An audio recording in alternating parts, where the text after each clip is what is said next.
Hello, and welcome to our Ecosystem Plus training video series. In this video, we're going to introduce how to configure and work with a system that includes sort gates. The system consists of three sections that are essential for working properly with the sorting codes and schedules. Each topic will be presented in a separate video. Code Settings explains how to configure the behavior of the code, when it will automatically turn on or off. Sortgate schedules, how to configure the plan for codes with specific sessions. Assigning the code to the animal.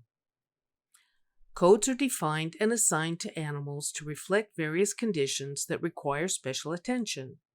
Certain codes are for use specifically in the milking parlor, and other codes are for use specifically for the sorting gates.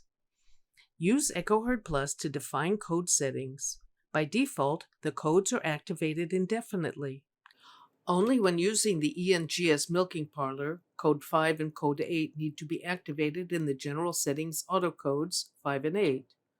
Code 8, Colostrum, deactivates automatically after 3 days, and Code 5, Dry, deactivates when a calving event is entered. Automatic activity codes 216 through 221, which are activated by the reports and deactivated after the first sorting or when animals are removed from the report.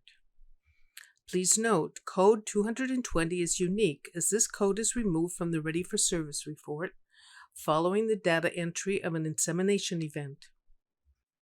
Automatic parlor codes 222 through 226, 229, and 233 are activated for one milking session.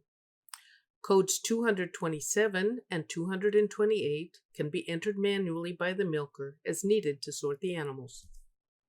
Sorting codes from a herd management system 230 through 232 are codes that are activated from a herd management system and deactivated after the first sorting, or are removed in the herd management system. Codes 1 through 9 are parlor codes, meaning that as an animal has a code, it will appear in the milk meter when the animal is identified. The parlor codes are defined by severity levels as follows. Low severity, codes 1 through 4. The code will flash on the MPC. Medium severity, codes 5 and 6, requires the milker to know the significance of the code issue before attaching the cluster. High severity, codes 7 and 8. These codes are used when the animal's milk must be prevented from entering the bulk milk tank. Critical, code 9 is assigned automatically during a milking session when the milk yield is low and the conductivity is high, based on defined threshold values. For more detailed information regarding the parlor codes, you can refer to the Help section found on the main menu under the topic of Code Settings. The purpose of the other codes is for sorting and for indicating lactation events on the animal's graph.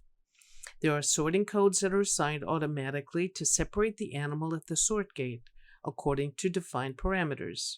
There are three kinds of alerts. Activity alerts sent from the EcoHerd Plus reports. Milking alerts sent from the MPC to the management system, providing that the parameter 96 is on. Herd management, when users create a list for sorting in some of the herd management programs. Now let's preview the code settings and understand their different parameters. Double-click on EcoHerd Plus to open. From the main menu, select Modules. Select Code Settings. On the first line, there is a box to select or see all of the codes in the system. Select the code you wish to update.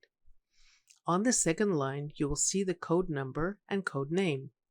When the details appear in gray font, the code number and name cannot be changed, meaning that this is a system code. On the third line, there's a grayed out checkbox labeled Deleted. This is used for a case when you delete a code, not a system code, but the code has already been assigned to an animal. When the user-created code is checked Deleted, on the Code Settings module, the code will not appear on the Codes menu and can no longer be assigned to an animal or used in the sorting schedule. However, the code will still appear on the Lactation Events tab for any animal that has received the code. The code will be reactivated by removing the check mark from the deleted box. Activate code automatically. The checkbox will appear for codes 216 through 221 to automatically assign a code when an animal fulfills the condition in the report.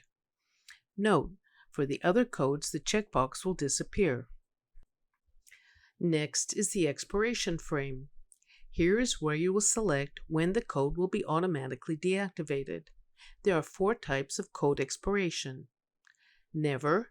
The code remains active until the user deactivates it. Days. The code will be deactivated after the number of days defined as occurrences, for example, code 8. Sessions.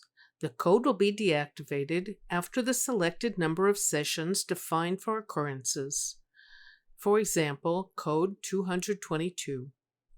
After sorting. The code will be deactivated after the first time the animal is sorted, according to the SortGate schedule. For activity alerts codes, there is a default time for the number of hours before the code expires, in case the animal was not sorted during that time. Let's see a few examples. Code 8, colostrum, by default will expire after 3 days from the moment it is assigned for an animal. Code 227, parlor left, will expire after 1 session. Let's define another user code, for example, code 10, by sessions with occurrence of 4. The parlor has 2 milking sessions a day. If the code is assigned today, starting at session 1, it will be active today for session 1 and 2, and tomorrow session 1 and 2, and then it will be deactivated. If the code is assigned today at session 2, it will be active today for session 2, tomorrow for session 1 and 2, and day 3 on session 1. Then it will be deactivated for session 2. One can set a schedule for any code except the automatic codes, which will determine when it is activated and deactivated automatically. If you do not assign a schedule, the codes must be deactivated manually.